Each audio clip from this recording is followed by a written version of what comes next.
It is a sunny afternoon, and Anna is at home. She wants to play with her little cat, Mimi.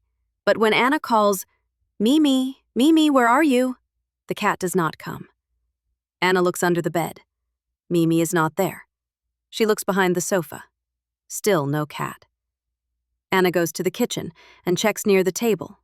No Mimi. She walks to the garden and calls again, but the garden is empty. Anna begins to worry.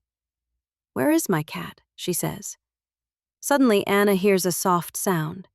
Meow, meow. She looks around but sees nothing.